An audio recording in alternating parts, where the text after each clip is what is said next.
como Kansas, Oklahoma y Utah evalúan prohibir el uso del teléfono celular por el aparente daño académico que causa en los estudiantes. ¿Qué está pasando en Puerto Rico? ¿Se debería de prohibir el uso de estos dispositivos en los salones de clase? Hoy conversamos con padres, con estudiantes y público en general, y esto fue lo que nos dijeron. Que en un término de clase no debería de ser.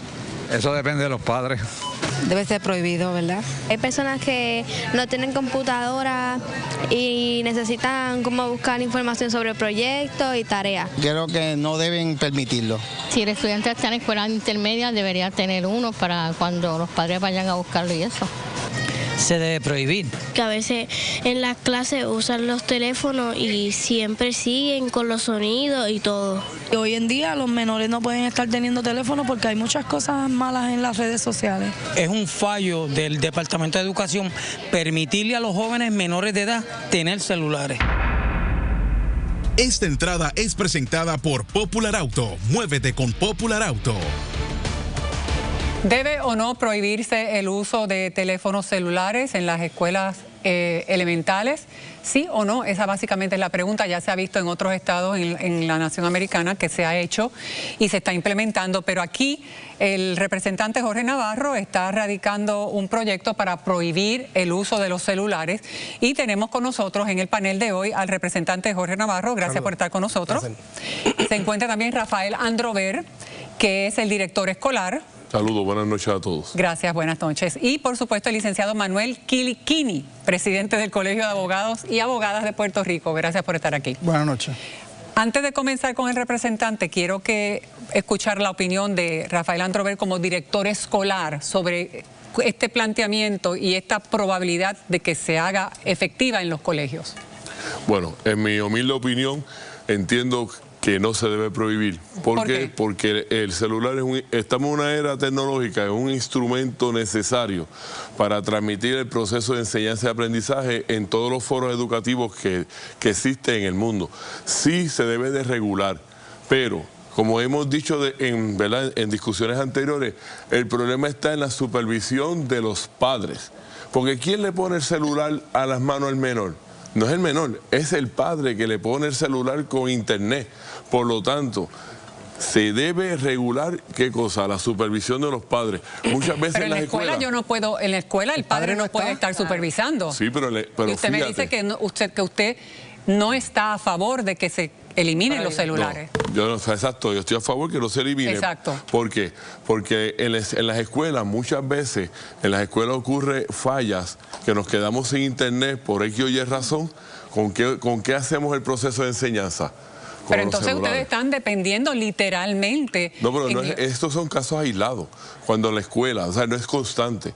De la misma forma te puedo decir que la gran mayoría de nuestras trabajadoras sociales hemos resuelto situaciones de maltrato y abuso en el celular.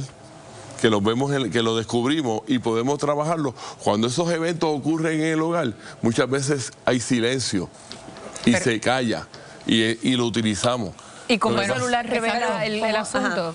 ¿Cómo el celular resuelve este asunto? ¿Cómo lo revela? Porque a veces nuestros jóvenes escriben o lo graban, escriben a una compañera, esa compañera se lo dice a la maestra se lo dice a la social, ¿verdad? Interviene, ahí se descubre y podemos evitar una situación que se quede en el silencio y que jamás se pueda descubrir y esa menor o el menor viva con ese daño interno.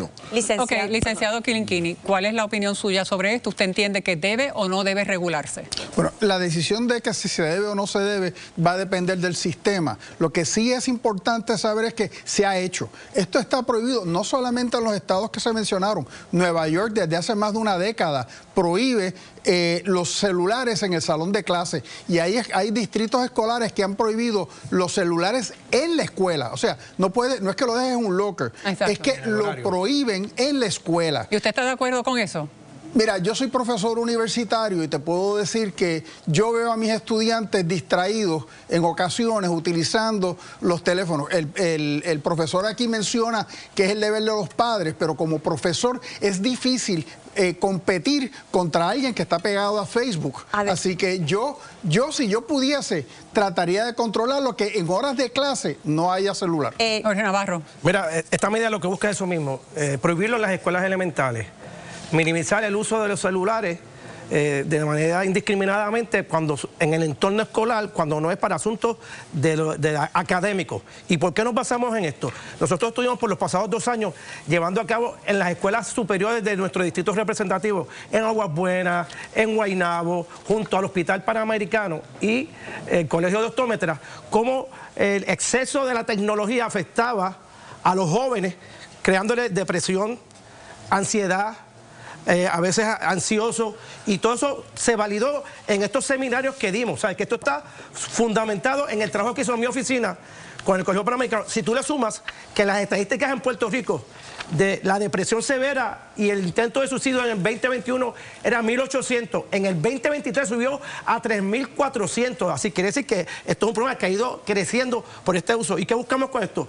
Fomentar el diálogo, el compartir, el estar como estábamos antes, que el celular se guarde de 7 a 3 de la tarde y cuando te vayas a ir, tengas tu celular. Y cuando estés en el entorno escolar, se trabaje.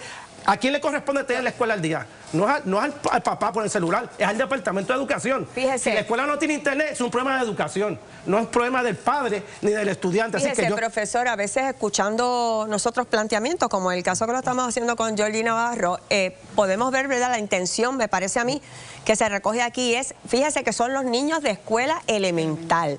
Entonces, esos niños no tienen la madurez para decir, hasta aquí llego viendo esto, poner un freno, y ahí podemos caer en el acoso cibernético. Muy bien, pero entonces vamos a hacer este experimento. Yo tengo esos estudiantes 7 horas del día, de las 24, váyase a Plaza Las Américas o váyase a cualquier área. ¿Qué hacen los niños pequeños? ¿Está con un Game Boy o está así todo el día? Bien, y el padre lo tiene, o lo tiene con el celular. Aquí estamos hablando en las escuelas. En la escuela yo quiero que ellos aprendan, que les den educación, que les den las clases y que estén concentrados. Nosotros queremos desarrollar jóvenes que sean tecnológicos. Pues a una clase se puede hacer. Tú regulas el comportamiento dentro de la escuela. Pero profesor, le pregunto, dígame, ¿sus profesores en la escuela que usted dirige tienen ese problema que tiene el licenciado Kiliquini, que en plena clase sacan el teléfono y se distraen en redes sociales? La diferencia del compañero profesor, ellos son adultos. Yo tengo jóvenes menores de edad que nos corresponde a nosotros educarlos. Pero lo logra. Usted le dice, guarda el teléfono y apaga el celular. Sí, y lo... Bueno, no es una forma así de la primera situación. ¿Cómo se lo dice? Porque es que, o sea, entre el desafío, que el sacarlo ya es un desafío. Porque la realidad es que eso no es momento para eso. Es parte de la sociedad, claro, desafiar la autoridad. Bueno, pero es que entonces no tenemos luz al final del túnel porque no podemos vivir desafiándolo todo. También tienes un problema de que nosotros no hemos creado una cultura de respeto. Le damos el teléfono, no le damos reglas, no se las ponemos, lo usan en cualquier momento. Debemos empezar desde el primer día, el estudiante, mira, ese teléfono no es para usarlo aquí, crear esa cultura de que el teléfono celular en primaria es para cuando salgamos. Y esto no está escrito en piedra y lo que dice el director lo puedo entender, pero en el pasado, ¿qué hacíamos nosotros? Jugar gallito y canica y nadie pasó nada. Hablábamos, o si no jugamos pollito chicken, gallina gen, lápiz pencil y pluma pen. O sea, si no está el celular, no se va a acabar el mundo. Es lo que quiero traer con esta medida, que podemos ver a la época de antes. No, pero tampoco estamos, no somos realistas pensando que vamos a volver a jugar canica. Yo la juego a veces. Bueno. Canica. Porque usted es de la época de antes, así que todavía la juega. Pues claro que sí. Pero los que no crecieron con las canicas, pues no podemos esto no está escrito en piedra, es cuestión de escuchar a los expertos, llevarlo a vistas públicas, que salga una medida como surge en las jurisdicciones de los Estados Unidos, que es para evitar, si eso se ha aprobado allá es por algo, porque hay unas estadísticas que de verdad está afectando a los jóvenes. Bueno, ya nos tenemos que ir. Lo siento. Pero obviamente esto va a traer cola, vamos a seguir hablando sobre esto porque esto es un tema interesante donde tenemos que analizar los puntos buenos y los puntos malos y llegar a un punto neutro que pueda ser beneficioso para ambas partes. Gracias por estar con nosotros, que tengan buenas noches, vamos con Kimberly. Y eso por el bien de nuestros jóvenes, pero escuche bien, usted es de los comerciantes que debe pagar el impuesto al inventario. Al regreso le decimos cómo va a cambiar y el impacto que tendrá en su bolsillo. Sigue en sintonía del programa número 1 de sus noches, Jugando Pelota Dura.